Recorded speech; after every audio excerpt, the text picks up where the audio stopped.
ഇത് വിഷമൊന്നും അല്ല. മരത്തെ കയറുന്ന ഡാൻസ് ചെയ്താൽ നേരം വേണമെന്ന് അടിക്ക്. 1-2 തുള്ളി ചട്ടയെ വേണമെന്ന് വെച്ച് കത്തിപ്പോകത്തൊന്നുമില്ല. എന്നാടാ ഒരു കോ പിടിച്ചില്ലേ ആയിരിക്കും. ഇങ്ങോട്ടൊന്ന് നേരം വേണമെന്ന് അടിച്ചേ. നിന്ന ഞാൻ എടോ ശമ്പളം ബാങ്കിൽ നിന്ന് ലോൺ എടുത്ത് ഈ സീസണിൽ 10 പുത്തൻ പമ്പാ ഞാൻ വാങ്ങിച്ചു വെച്ചിരിക്കുന്നത്. നീ ഇങ്ങനെ നിരങ്ങി ജോലി ചെയ്താൽ ഈ പമ്പും ആ പമ്പും എന്റെ പറമ്പും ബാങ്ക് കയറി കൊണ്ടു. ഒന്ന് ആവേശത്തോടെ അടിക്കാവേ.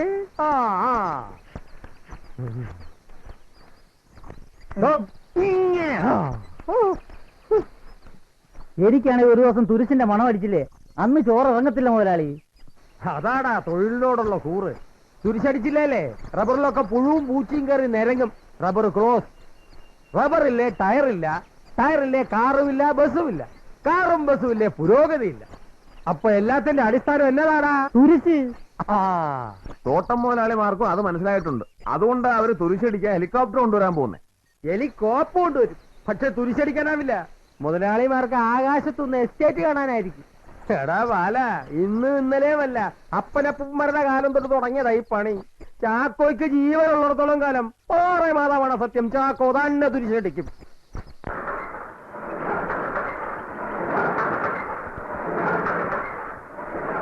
എന്തായാലും നമ്മുടെ നാട്ടിൽ ആദ്യമായിട്ട് വരുന്ന ഹെലികോപ്റ്റർ എന്നതാണോ? എല്ലാവരോടുമായി ഒരു കാര്യം പറയാനാ ഞാൻ വന്ന്. ചാക്കോ ഇപ്പൊ പോ, ഞങ്ങള് വേറൊരു കാര്യം സംസാരിച്ചോണ്ടിരിക്കുക. വേറൊരു കാര്യം സംസാരിക്കാൻ തന്നെ ഞാനും വന്നേ. മുതലാളിമാര് എന്റെ അന്നം മുട്ടിക്കരുത്. എന്റെ അപ്പനപ്പന്റെ കാലം തൊട്ട് പാരമ്പര്യമായി ചെയ്തുകൊണ്ടിരിക്കുന്ന തൊഴിലാ തുരിശടി. അത് ചെയ്യണ്ടെന്ന് ആരും പറഞ്ഞില്ലല്ലോ. ആരും പറഞ്ഞില്ല. പക്ഷെ ഹെലികോപ്റ്റർ കൊണ്ടുവരാൻ പോണെന്നോ തുരിശടിക്കാൻ പോണെന്നോ ഒക്കെ പറയുന്ന കേട്ടു. കേട്ടല്ലോ. കേട്ടു. എന്നാൽ അത് നേരാ. അയ്യോ മുതലാളിമാരെ, ഹെലികോപ്റ്ററിൽ തുരിശടിച്ചാൽ മരുന്ന് ഇലയുടെ മേൽഭാഗത്ത് മാത്രമേ വീഴൂ, അടിഭാഗത്ത് വീഴില്ല. അങ്ങനെയല്ല ചാക്കോ, താൻ തുരിശടിച്ച ഇലയുടെ മോൾ ഭാഗത്ത് മാത്രമേ വീഴൂ. ഹെലികോപ്റ്റർ ആകുമ്പോൾ ഇല മുഴുവൻ കാറ്റിലിറങ്ങി ഇലയുടെ മുകളിലും താഴെയും തുരിച്ചു വീഴും. അങ്ങനെ ആകെ ഇളകിയ മരത്തിന് കേടല്ലേ തണ്ണി മുതലാളി? അല്ല സണ്ണി മുതലാളി. ആ കേട് ഞങ്ങൾ സഹിച്ചു.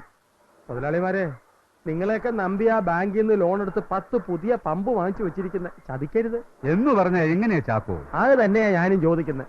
ഇല്ലെങ്കിൽ എനിക്ക് മരുന്നടിക്കാൻ വേറെ തോട്ടം കാണിച്ചാ. ചാക്കോ ഒരു കാര്യം, ആലങ്കോട്ട് കുറെ തോട്ടമുണ്ട്, അങ്ങോട്ട് ചെല്ല്. ചാണ്ടി മുതലാളി അവിടെയും തോട്ടം വാങ്ങിയോ? ഞാൻ അറിഞ്ഞില്ല. എന്റെ തോട്ടമല്ല, ആലങ്കോട് ജംഗ്ഷനിൽ ചെന്ന് ആരോടെങ്കിലും ചോദിച്ചാൽ മതി, കാണിച്ചു. എന്നെ ഒന്ന് ആക്കിയതാണല്ലേ? അതെ. എടോ, ഞങ്ങളുടെ തോട്ടത്തിൽ എങ്ങനെ തുരിശടിക്കണമെന്ന് ഞങ്ങൾ തീരുമാനിക്കും. താജല്. ഓഹോ, അപ്പൊ എല്ലാം ഉറപ്പിച്ചു. എന്നാലേ ഞങ്ങളും ചിലത് ഉറപ്പിച്ചു. ഞങ്ങളോ? അതെ, ഞാനും എന്റെ തൊഴിലാളികളും. നിങ്ങളെ പോലെ കണ്ണി ചോരയില്ലാതെ തൊഴിലാളികളുടെ വയറ്റിത്തടിക്കുന്ന ഒരു ബൂർഷ്വാ മുതലാളിയാകാൻ എന്നെ കൊണ്ട് പറ്റത്തില്ല. അതുകൊണ്ട് പാരമ്പര്യമായി തുരിശടിക്കുന്ന എല്ലാ തോട്ടങ്ങളിലും തുരിശടിക്കുന്നത് ഞാനും എന്റെ 14 തൊഴിലാളികളുമായിരിക്കും. ഒരു കോപ്പറുകാരനെ ആകാശത്തൂടെ ഭൂമിക്കൂടെ ഞങ്ങൾ അവിടെ കയറ്റത്തില്ല. എന്ന് പറയാൻ നിന്റെ അപ്പന്റെ സ്വത്തായിരിക്കണം. എന്നാ ചെയ്യാനാ? ചുമ്മാ കിടന്ന കാട് കയ്യേറി വിൽക്കാവുന്ന മരങ്ങളെല്ലാം വെട്ടി വിറ്റ് പകരം കുറച്ച് ഉണക്ക് റബ്ബർ വെച്ച് പിടിപ്പിച്ച് MLA-മാരെയും മന്ത്രിമാരെയും ചാക്കിട്ട് 100-500 ഏക്കറിന് പട്ടയം ഒപ്പിക്കാൻ എന്റെ അപ്പച്ചന് ബുദ്ധി ഇല്ലാണ്ട് പോയി. ഉണ്ടായിരുന്നെങ്കിൽ നിങ്ങളെ പോലെ ഞാനൊന്ന് സൂചിച്ചായിരുന്നു. അയ്യോ, ചാണ്ടി മുതലാളിയുടെ അപ്പച്ചൻ സായിപ്പന്റെ കൂടെ നടന്ന് അങ്ങനെ കമത്തി അടിച്ചുണ്ടാക്കിയതാണ് ഇഞ്ചക്കാടൻ എസ്റ്റേറ്റ് എന്ന് ഞാൻ പറഞ്ഞില്ല. അപമര്യാദയായി പെരുമാറി എന്ന് പറഞ്ഞ തല്ലിയോ? ഇല്ല, തല്ലിയ ഞാൻ വെറുതെ പോരുവോ? നമ്മള് സമരം ചെയ്യുമ്പോ സമരത്തിന്റെ കൊഴുപ്പ് കുറയ്ക്കാൻ ആ കള്ള ചാണ്ടി എന്നെ തല്ലിയെന്നൊക്കെ പറയും. അയാൾ എന്നെ തല്ലും എന്ന് ഭീഷണിപ്പെടുത്തി, അത്രയേ ഉള്ളൂ. ചാക്കോ മുതലാളിയെ തല്ലിയെന്ന് പറഞ്ഞാൽ അതിന്റെ ക്ഷീണം ഞങ്ങൾക്കൂടാ. കറക്റ്റ്. നീയാണ് വർഗബോധമുള്ള തൊഴിലാളി. വർഗബോധമുള്ള ഒരു മുതലാളി എന്നല്ലേ ഞങ്ങൾ കാര്യങ്ങൾ പഠിക്കുന്നത്. എല്ലാരും കേൾക്കാൻ വേണ്ടി ഒരു കാര്യം പറയാം. ഇന്ന് മുതൽ നിങ്ങൾ ആരും എന്നെ മുതലാളി എന്ന് വിളിക്കരുത്.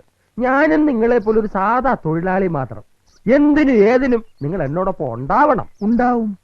ഞങ്ങൾക്ക് ഇതല്ലാതെ വേറെ പണിയില്ലല്ലോ. ഉള്ള പണി പോകാതിരിക്കണമെങ്കിൽ തോട്ട ഉടമകളുടെ അനീതിക്കെതിരെ സംഘടിക്കണം, പ്രക്ഷോഭങ്ങൾ സംഘടിപ്പിക്കണം, തുരിശടിക്കാൻ വരുന്ന ഹെലികോപ്റ്ററിനെതിരെ നെഞ്ചു വിരിച്ച് നിൽക്കണം.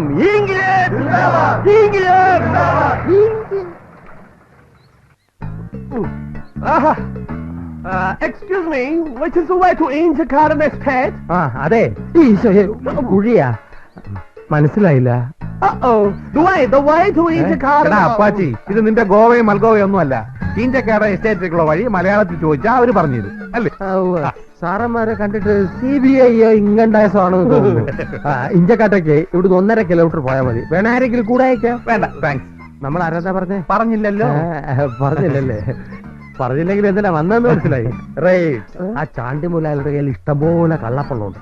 അയാൾ അത് 500ന്റെ നോട്ടാക്കി ചാക്കി കെട്ടി ബാത്റൂമിൽ കുഴിച്ചിട്ടിരിക്കുക. നിങ്ങൾ കാണുന്നിട്ട് അതാരാ? ഞങ്ങൾ വാസ്കോഡി ഗാമ അഗ്രോ ഏവിയേഷൻസിന്റെ ഗ്രൗണ്ട് എഞ്ചിനീയേഴ്സാ. മനസ്സിലായില്ല. അത് ഹെലികോപ്റ്റർ തുരിശടിക്ക് മേൽനോട്ടം വഹിക്കാൻ വന്നവരാ. വണ്ടി സാറന്മാരെ പോകരുത്. കഴിഞ്ഞ പ്രാവശ്യം കൽക്കട്ടന്ന് തുരിശടിക്കാൻ വന്ന ഹെലികോപ്റ്ററെ ഇഞ്ചക്കാട്ട് ഇറങ്ങിയപ്പോ പാതി മണ്ണി പൊതഞ്ഞു പോയി. പിന്നെ വടം കെട്ടി ഞങ്ങളെ കൂടെ പൊക്കിയെടുത്തേ.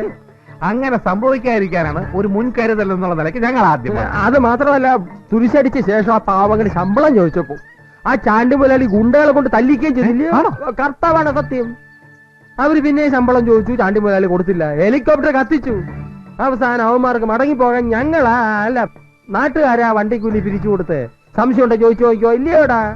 അതെ. എന്താ ചേട്ടന്റെ പേര്? ഇടവഴിയിൽ ഇട്ടു ചാക്കോ. തുരിശടിക്കാരനാണല്ലേ? അതെ. സാറിന് എങ്ങനെ മനസ്സിലായി?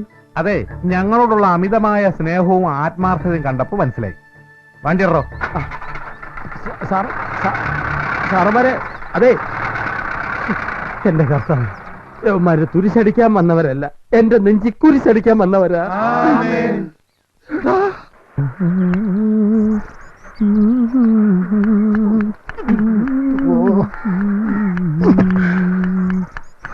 ഒരു ചായയും എടുത്ത്. എന്താ ഒന്നാക്കിയത്? ഒരു 5 ആയാലോ? ഒന്നും മതി തൽക്കാലം. കളിക്കല്ലേ? സാറ് കളിക്കല്ലേ? ദേ ഒരുമാതിരി ഓർഡർ ചെയ്യുന്നല്ലോ. ഓർഡർ ചെയ്യാനുണ്ടല്ലോ. ഞാൻ ആരാണെന്ന് അറിയാമോ? അറിയില്ല സാർ.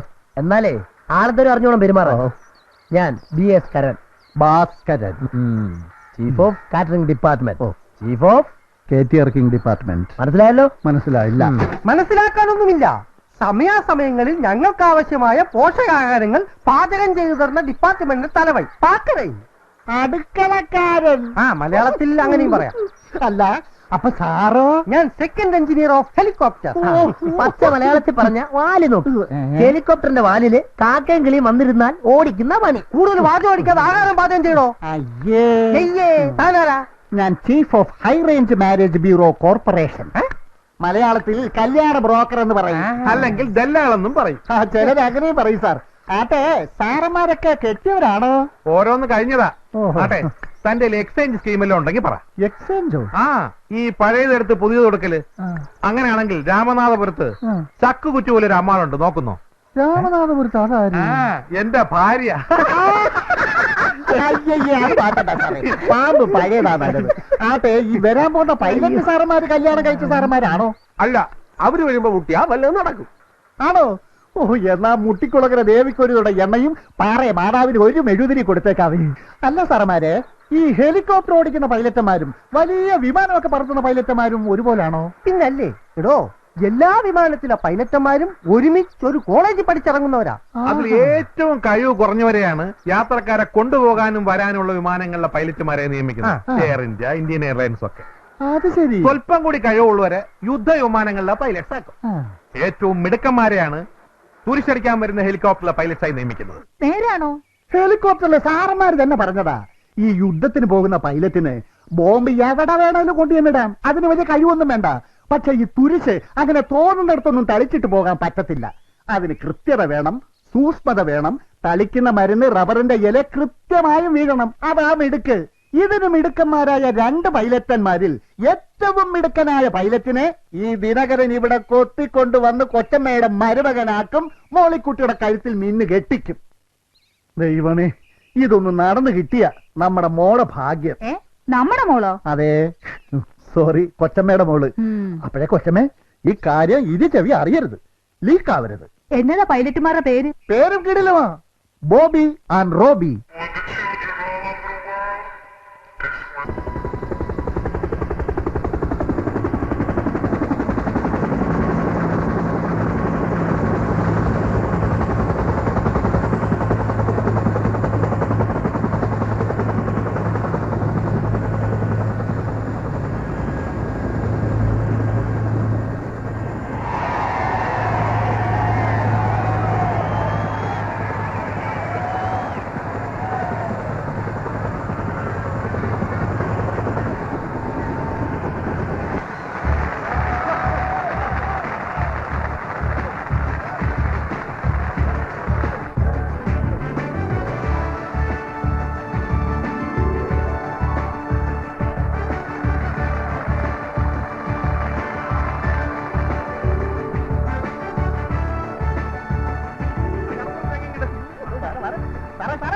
Good morning. ഇത് ബോബിൻ നായർ, ഇദ്ദേഹം റോബിൻസൺ ക്രൂസോ. നമസ്തേ. Chief pilot and managing director of Vasco da Gama agro aviations Mumbai.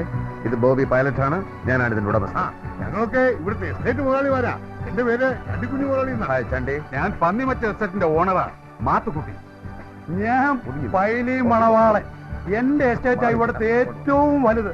അതിന്റെ ഒരറ്റത്ത് നിന്ന് കാലത്ത് കാറി കയറിയ വൈകുന്നേരമാവും മറ്റേ അറ്റത്തെത്താൻ. അതേപോലെ ഒരു തള്ളിപ്പൊളി കാർ എനിക്കും ഉണ്ടായിരുന്നു. ഞാനതൊക്കെ വിറ്റു. കാണിച്ച ആ സമയത്ത് ഊതാതെ കേട്ടോ. നിർത്ത്. ബൈ ദ ബൈ, ഇവർ പൈലറ്റ്സിന് ഒരു ഫംഗ്ഷൻ ഇൻവൈറ്റ് ചെയ്യാനാണ് വന്നിരിക്കുന്നത്. മിസ്സസ് പൈലി മണവാളൻ, ഹിൽ വാലി വിമൻസ് ക്ലബിന്റെ സെക്രട്ടറി. ഇപ്രാവശ്യം മില്ലിനിയം പരിപാടി അടിപൊളിയാക്കാനാണ് ഇവരുടെ ഉദ്ദേശം. ഉദ്ഘാടനം പൈലറ്റ്സ് ആയാൽ അതൊരു പുതുമയായിരിക്കും. പിന്നെന്താ, നമുക്ക് സംസാരിച്ച് തീരുമാനിക്കാം. ഏതായാലും കുറച്ചു ദിവസം ഞങ്ങൾ ഇവിടെ ഉണ്ടല്ലോ. പിന്നെ നിങ്ങളെപ്പോലുള്ള സുന്ദരിമാര് വന്ന് വിളിച്ചാ നോന്നെങ്ങനെയാ പറയുക? എന്താ നോന്ന് പറഞ്ഞാല്? ഓ, നമ്മുടെ ഓരോ മിനിറ്റും വിലപ്പെട്ടതാണ്. ഈ കോപ്റ്ററിന്റെ വില എന്താണെന്നറിയാവോ? 2.5 കോടി രൂപയാണ്.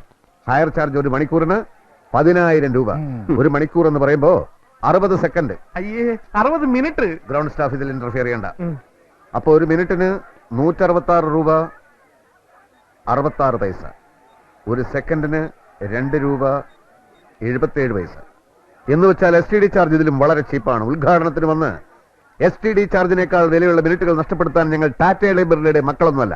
Very sorry. ഉദ്ഘാടനത്തെ പറ്റി നമ്മൾ ഇപ്പോഴും സംസാരിക്കുന്നില്ല, പിന്നീട് സംസാരിക്കുന്നില്ല. Mister Robby, yes. ഇത്തരം എച്ചിക്കണക്കുകൾ ഉച്ചത്തിൽ വിളിച്ചു പറഞ്ഞ് നമ്മൾ വെറും എച്ചികളാണെന്ന് അവരെ അറിയിക്കണം. വേണ്ട. Yes, correct. Yes yes. നമുക്ക് എവിടെ താമസം ഉറപ്പിച്ചിരിക്കുന്നത്? ഹിൽ വാലി ക്ലബിലാണ് sir. So let's go to the club. Yes. മാറി വഴി തരൂ.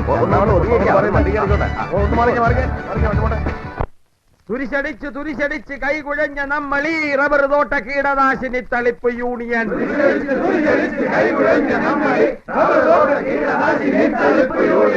താഴെ നിന്നും തുരിശടിച്ച് പൊങ്ങി വന്ന റബ്ബറിൽ മേലിൽ നിന്നും തുരിശടിക്കാൻ ആരെയും വിടില്ല നാം.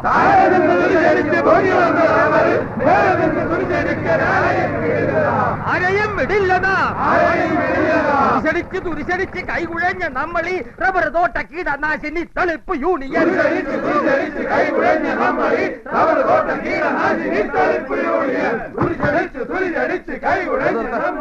സംയമനം പാലിക്കുക. ഇവന്മാരിത് എന്തോന്നിനുള്ള പുറപ്പാടാ? ആരാ ഇവരൊക്കെ? എസ്റ്റേറ്റിൽ തുരിശടിച്ചോണ്ടിരുന്ന പാർട്ടികളാ. ജോലി പോയതിന്റെ പ്രതിഷേധമാ. അവന്മാരോട് പോയി വഴിന്ന് കാണാൻ പറയണോ? ഇയാള് ചെന്ന് പറ. ചാക്കോ, ഞങ്ങളുടെ പ്രശ്നം ഞങ്ങൾ പറഞ്ഞിട്ടുള്ളതാ.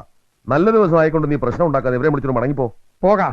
ആദ്യം ആ ഹെലികോപ്റ്റർമാരെ ബോംബെയിലേക്ക് മടക്കി അയക്ക്.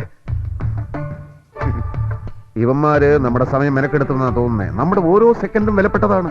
അതിന് നമുക്കിപ്പോ എന്താ ചെയ്യാൻ പറ്റുന്നത്? ഇവിടെ ഇങ്ങനൊരു പ്രശ്നമുണ്ടെന്ന് ഈ മുതലാളിമാര് നമ്മളോട് പറയണ്ടേ? താൻ വണ്ടി മുമ്പോട്ടെടുക്ക്. ഇയാൾ അവിടെ ചുമ്മാരി. താൻ ചുമ്മാരി. ഹെലികോപ്റ്റർ കടത്തിന്റെ പലിശ വിഷം കയറുന്ന പോലെയാ കയറുന്നേ.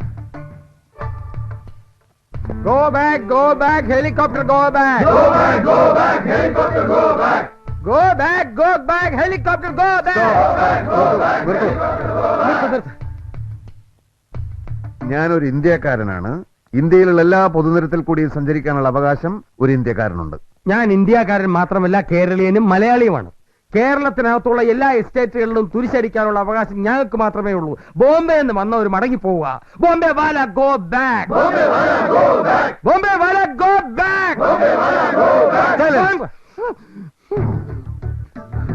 ഞങ്ങൾ വന്നത് തുരിശടിക്കാനാണെങ്കിൽ അത് കഴിഞ്ഞിട്ടേ ഞങ്ങൾ ഇവിടുന്ന് പോവും. താഴോട്ടിറക്കിയ ഹെലികോപ്റ്റർ ഇനി മേളിലോട്ട് പൊങ്ങിയാലല്ലേ നിങ്ങൾ തുരിശടിക്കൂ? എന്ന് വെച്ചാൽ ഞങ്ങളെ പട്ടിണിക്കിടാൻ വന്ന ഈ യന്ത്രത്തിനെ ഞങ്ങൾ തീയിലിട്ട് ചുട്ട്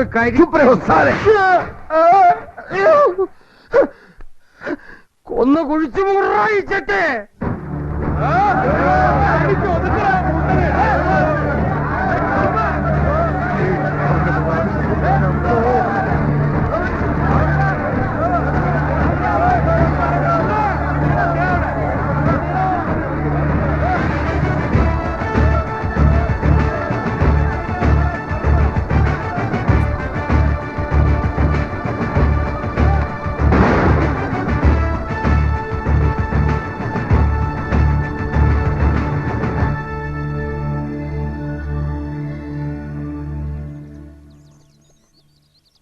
Come on, let's go.